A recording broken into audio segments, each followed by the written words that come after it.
En politique sur France 3 Lorraine, cette semaine, nous ouvrons le dossier de la centrale Émile Huchet de Saint-Avold de Carlin en Moselle, une vieille dame qui joue les prolongations après le déclenchement de la guerre en Ukraine. Une centrale à charbon de Saint-Avold qui a acquis une notoriété nationale depuis que le gouvernement a décidé de la faire redémarrer à l'automne 2022 pour sécuriser l'approvisionnement en électricité de la France. Alors quel bilan peut-on faire après cette relance de l'activité? Quelle est la situation aujourd'hui au moment où l'hiver pointe le bout de son nez? Comment va s'opérer la conversion du site aux énergies renouvelables comme la biomasse ou l'hydrogène?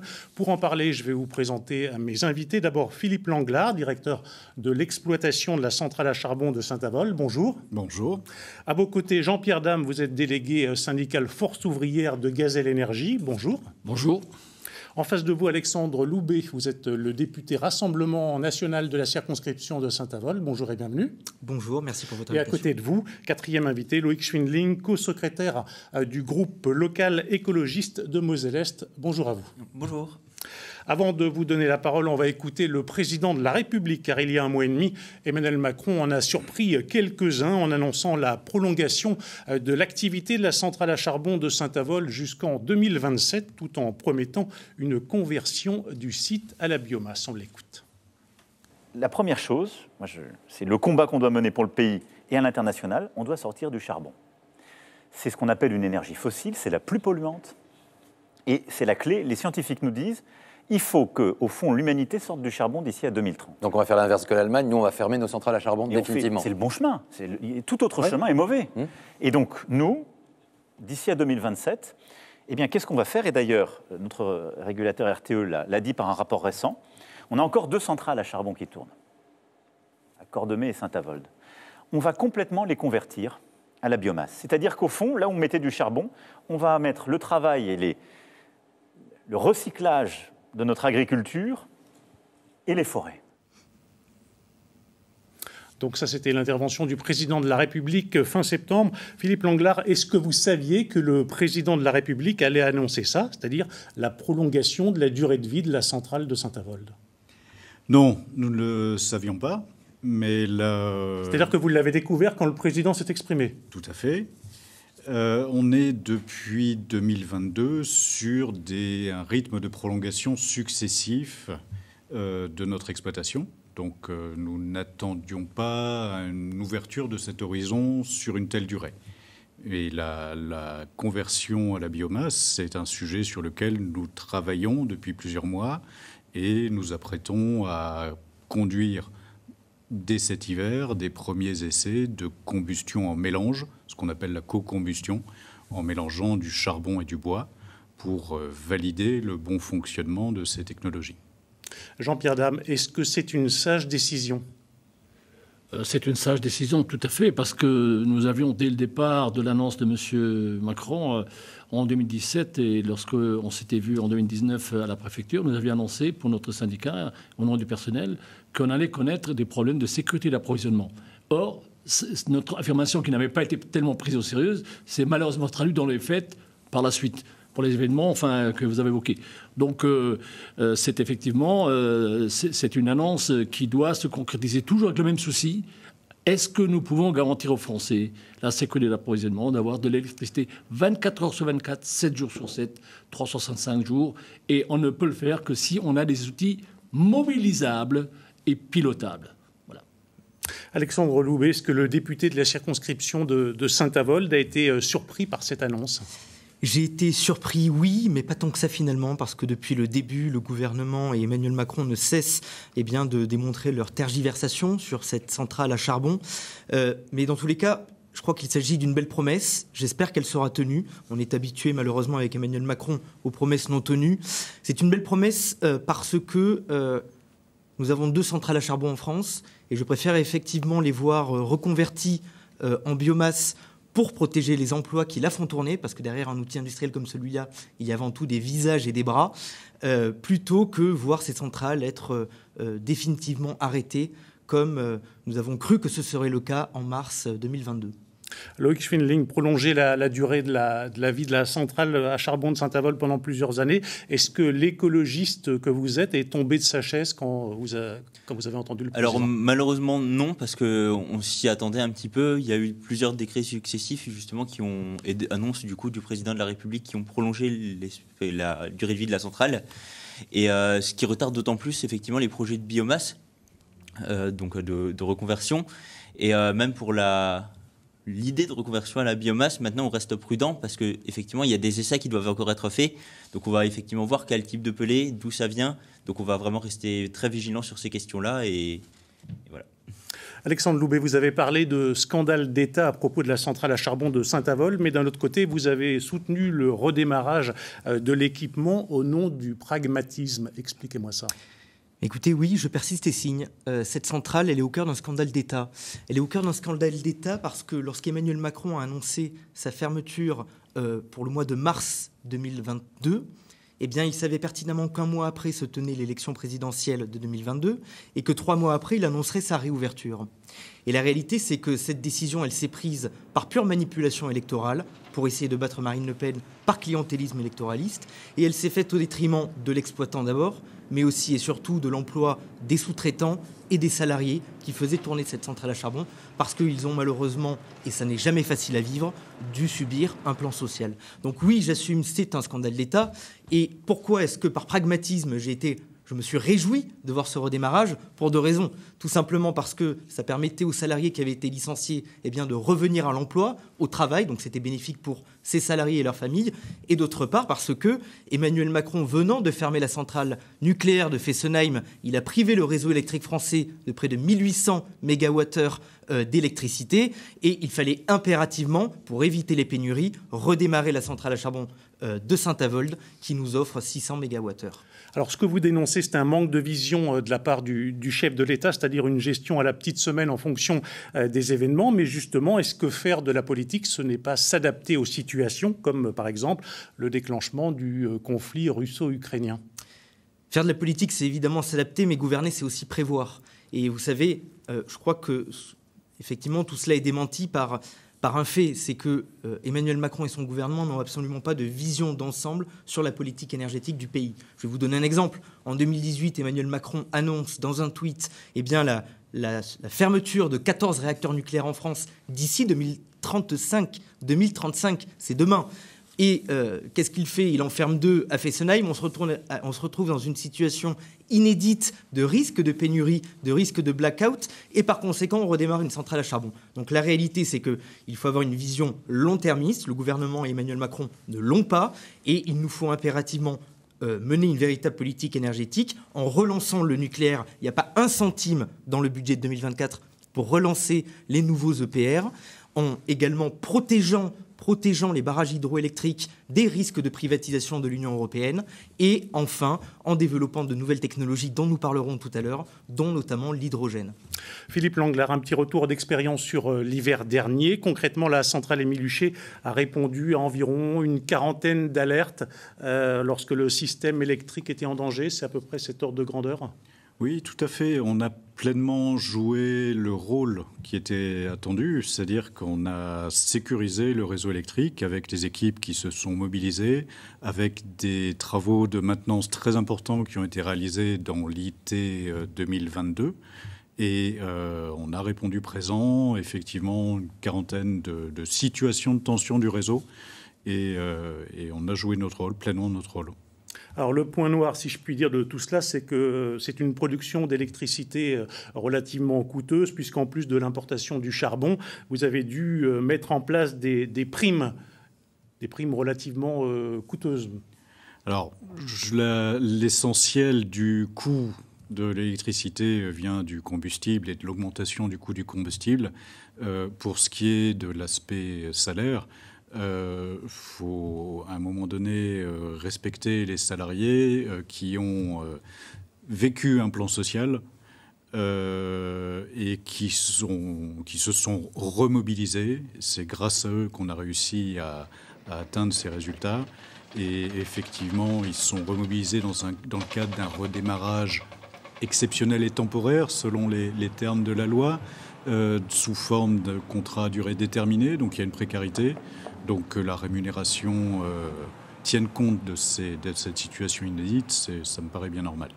Jean-Pierre Dame, ces bonnes conditions salariales, entre guillemets, c'était une condition sine qua non pour que les salariés qui étaient partis en pré-retraite ou à la retraite reviennent? Oui, enfin, elle était incontournable. Tout simplement pourquoi? Parce que je veux donner un chiffre qui n'a pas beaucoup paru dans la presse. Sur la période hivernale, notre actionnaire principal, M. Kretinsky, gagne 150 millions d'euros en 6 mois. 150 millions d'euros en produisant de l'électricité et en gagnant de l'électricité pour lui. Donc, le partage des richesses. Partage des richesses, il était un argument fort pour dire, écoutez, si vous voulez que les salariés reviennent, il faut que le gâteau soit partagé dans des proportions peut-être plus anormales que par ailleurs. Mais je rappelle quand même qu'il n'y avait pas de licenciement, que les salariés pouvaient profiter de leurs conditions de départ en retraite ou en pré-retraite, et qu'ils ont fait l'effort de dire « je me remets au travail », et que c'est cette remise en travail, elle avait un prix. Mais un prix qui, pour nous, ne reflète que le juste retour de l'investissement qu'ils feront, parce qu'entre-temps, nous avons quand même eu des réorganisations aussi en interne, et au bout du bout, ce qui a été démontré, c'est que les salariés ont rempli leur challenge. Et il ne faut pas oublier qu'à mi-décembre, un jour, il y avait vraiment un gros risque de blackout en France. Et si nous n'avions pas été là, Dieu seul sait ce qui serait arrivé. Donc la raison était effectivement justifiée et le montant des primes est en adéquation pour nous, syndicalistes, représentants personnels, avec les bénéfices de l'entreprise. Loïc Schwindling, alors c'est certes une énergie chère, on vient de le dire, mais d'un autre côté, ça a évité le blackout en France durant les 2 hivers précédents. Effectivement, on ne remet pas en cause de toute façon l'obligation qu'il y a eu à ce moment-là de réouvrir la centrale. On la déplore justement, comme le disait Alexandre Loubet, par rapport au manque d'anticipation du gouvernement. Mais là où on n'a pas la même vision, c'est que pour nous, c'est surtout vis-à-vis du déploiement des énergies renouvelables. Par exemple, sur les accords de Paris, on sait que la France était en 2020 le seul pays européen qui n'avait pas rempli ses objectifs en matière de déploiement des énergies renouvelables parmi tous les pays européens. Et cette année encore, la Cour des comptes l'a redit à la France sur cette posture-là, et on est notamment en retard de 80% sur l'éolien. Et du coup, voilà.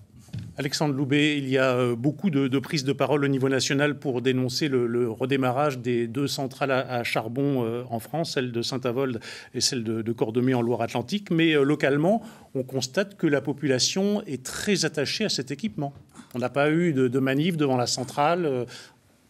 Oui, tout à fait. On constate effectivement cette acceptation. Mais vous savez, le charbon, beaucoup à Paris, crache dessus.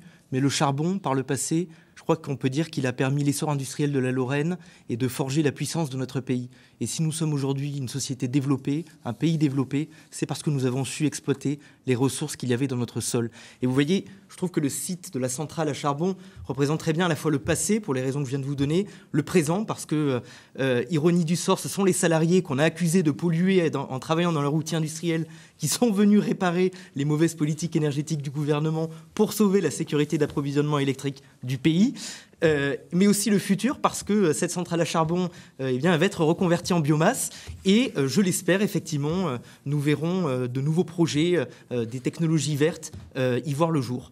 On va en parler dans quelques minutes. Philippe Langlard, quand le président de la République dit que la France va sortir progressivement du charbon, concrètement, cela veut dire que le charbon et la biomasse vont coexister pendant quelques années. Comment ça va se passer concrètement ? C'est l'objet des essais qu'on démarre, qu'on débute, de commencer par un pourcentage de bois et de voir jusqu'où on peut aller. L'objectif, le président de la République a fixé le cap de 100% en 2027 et on va s'attacher à tenir cet objectif et on y travaille dès maintenant. Jean-Pierre Dame, sortir du charbon et réussir la conversion du site d'ici 2027, est-ce que le calendrier vous semble tenable ? Tout est tenable dès le moment que je mets les moyens financiers, les moyens humains. Pour cela, il faut des décisions rapides qui se concrètent dans les faits. Pour l'instant, on n'est qu'au stade des bonnes intentions. On veut faire, on va faire, mais il faut que très vite, on voit concrètement des choses qui avancent dans le sens souhaité. les essais que M. Langlard vient d'évoquer en sont un premier élément aussi, puisque ça peut se faire très rapidement, et ça va aussi montrer les limites de la volonté de traduire la volonté de M. Macron. C'est-à-dire, est-ce que nous pouvons faire une combustion 100% biomasse, ou est-ce que nous devrons nous arrêter quelque part à mi-chemin et ça, ce sont des éléments qui vont concrétiser la volonté du président et la volonté de l'entreprise, bien entendu, aidée par l'État, de continuer à produire l'électricité, dont, je rappelle, nous en aurons encore besoin pour quelques années, parce que il faut quand même pas oublier que toute mégawatt qui n'est pas produit à Saint-Avold et qu'il faut aller l'acheter, on va l'acheter de l'autre côté, à 5 km de chez nous, qui, lui, est très carboné. Alors, on veut bien lutter contre, je dirais, les gaz à effet de serre, mais prendre du charbon qui est plus polluant que le nôtre, puisque c'est du lignite, faire payer aux citoyens français, aux contribuables français, le droit de polluer des Allemands, ça relève quand même un peu d'une imposture vis-à-vis de nos salariés. Alors justement, pas plus tard que la semaine dernière, une signature a marqué le début d'un nouveau chapitre dans la transformation au vert de la centrale Émile Huchet de Saint-Avold. Gazelle Énergie, propriétaire du site, et l'entreprise Circa ont signé un bail pour l'implantation d'une nouvelle usine de production de solvants durables non toxiques. On voit tout de suite les détails avec Valentin Piovesan et Myriam Manard. On l'appelle l'usine Resolute. Elle produira un solvant vert dit Styrène à partir du bois issu des scieries vosgiennes, à destination des industries comme celle du textile ou encore de la pharmaceutique. La transformation sera opérée par une technologie dernière génération, une première mondiale. Ce pilote industriel a été 5 fois de suite amélioré, grandi. Aujourd'hui, on est capable de produire plusieurs centaines de tonnes de Styrène. De le vendre. Donc ça nous a permis de valider d'un point de vue technico-économique le projet. Et maintenant, on passe à l'échelle industrielle. L'usine est construite sur le site de la centrale thermique Émile Huchet. Ici, on produit de l'électricité via le charbon. La centrale souhaite se réinventer en une éco-plateforme industrielle. On pense que le modèle qu'on est en train de développer, il est réplicable ailleurs, réplicable en France et en Europe. Et on sent que voilà, on commence à donner un exemple, il y a des gens qui s'intéressent, on a d'autres départements qui viennent visiter, comprendre un petit peu ce qu'on est en train de faire, et on est vraiment sur une responsabilité industrielle. Le territoire de la Moselle possède une ADN industrielle forte. Aujourd'hui, il souhaite se renouveler et attirer. Là, on a un exemple où il y a de l'emploi qui est ici fixé sur le territoire et qui doit démontrer un autre discours, un discours d'ambition, un discours de volontariat pour que ce territoire retrouve toute l'excellence qui a été la sienne au moment des belles heures des houillères. L'usine de la start-up norvégienne Circa devrait se mettre en marche à la mi-2025. 50 emplois directs seront créés. Coût du projet, 73 millions d'euros. Donc ça, le projet Circa, Philippe Langlard, c'est une première étape très concrète. C'est un jalon extrêmement important, c'est une concrétisation d'un travail qui a été réalisé pour faire en sorte que cette start-up dans la chimie verte puisse s'installer sur notre site. Et c'est effectivement une des briques de ce qu'on est en train de mettre en place. On voyait dans le reportage des tours aéro-réfrigérantes qui sont en cours de grignotage pour faire la place pour un autre projet important pour nous, qui est la production d'hydrogène sur le site. Donc le site est en transformation et c'est un travail qui est entamé depuis plusieurs années. On va justement aborder cette question de l'hydrogène, je pourrais dire même la bataille de l'hydrogène qui se joue actuellement avec deux projets concurrents, dont le vôtre, celui défendu par Gazelle Énergie, Émile I comme Émile Huchet Hydrogène, et le projet Verso Énergie sur la plateforme chimique Total de Carlin. Comment vous comptez remporter la mise dans ce qui s'apparente quand même à un bras de fer?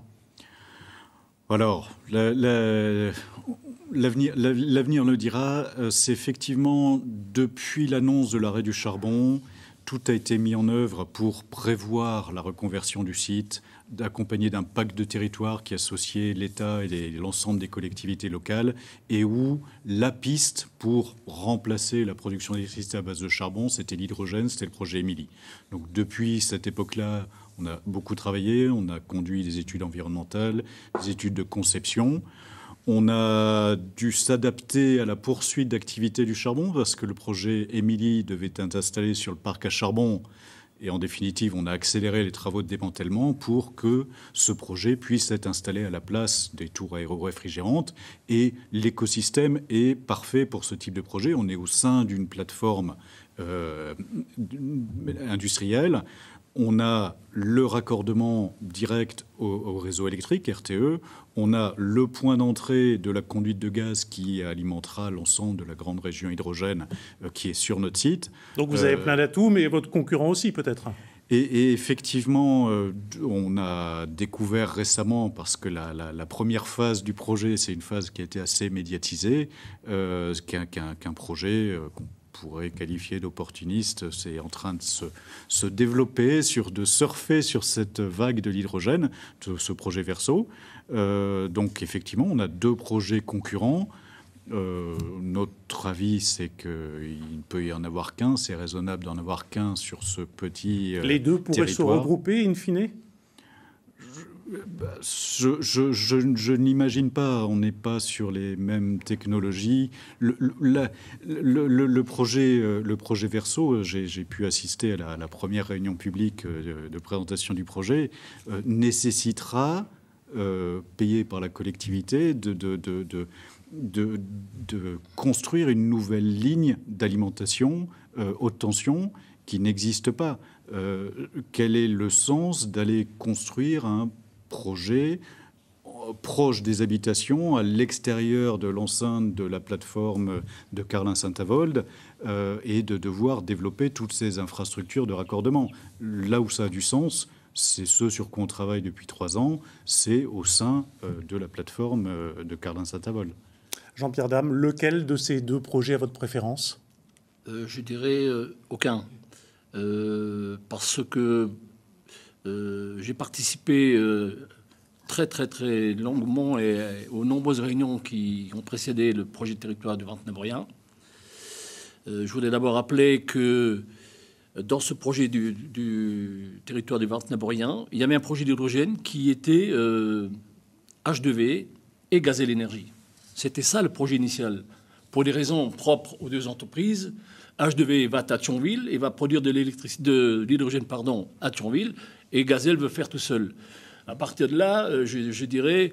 Et sur les 2 projets actuels tels que vous les connaissez? Oui, tels que je connais. Enfin, on est qu'au stade des informations, et notamment du côté de Gazelle. Le bon sens voudrait plutôt qu'on cherche la complémentarité. Pourquoi? Vous avez cité à juste titre la bataille du rail, mais je me rappelle, il y a quelques années, dans ce bassin minier, il y avait la bataille du PTU. Cet hôpital qui ne s'est jamais fait parce qu'il y a eu des affrontements, politique, est-ce qu'on fait à Frémin, est-ce qu'on fait à Saint-Avold Vous avez peur que les désaccords, les différends... Et j'ai peur que l'État dise à un moment donné aux 2 acteurs, je ne vous soutiendrai pas si vous n'êtes pas capable de vous mettre d'accord ensemble. Et du côté allemand, si je regarde du côté allemand, il y a 2 projets de production d'hydrogène assez proches. Donc le bon sens voudrait, mais ce n'est pas le militant syndical de la Gazelle qui parle, c'est le citoyen qui parle, qui dit le bon sens voudrait que... Il ne faut pas qu'on se mette en condition de perdre, il faut qu'on gagne. Voilà. Alors sur la question de l'hydrogène, comment se positionne le député de la circonscription? Y aura-t-il forcément un vainqueur, ou est-il possible à vos yeux de rapprocher les 2 projets?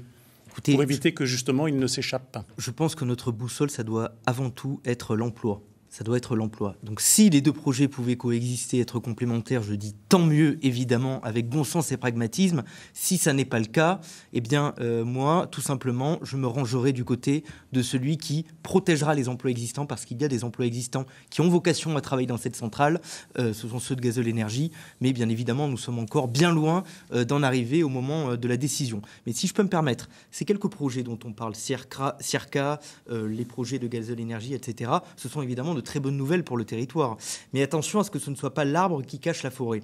Parce que le bassin houiller lorrain, contrairement à ce que disait le président du département Weiten tout à l'heure dans votre reportage, est encore très loin de retrouver effectivement ce dynamisme qu'il a pu avoir par le passé. Mais ça peut en faire partie, ça peut être un évidemment y redémarrage. contribuer à en faire partie, mais je tiens quand même à signaler que dans ma circonscription à Creutzwald, à quelques kilomètres de ces beaux projets, l'année dernière encore, 200 emplois se sont retrouvés sur le carreau par la fermeture de 2 entreprises dans la filière automobile que sont TMD Friction et Creutzwald Injection. Donc la réalité, c'est qu'il faut un sursaut au niveau des pouvoirs publics et de l'État. On peut évidemment saluer les investisseurs qui viennent dans notre territoire, mais si on veut créer les conditions de la réindustrialisation, il faut une modification de la politique nationale, et ça passera avant tout par un changement de logique. Il faut passer de la logique des importations telle qu'elle est actuellement, à une logique de relocalisation. Et ça passera par du patriotisme économique et des mesures très concrètes, comme par exemple la priorité nationale dans la commande publique, pour que l'impôt des Français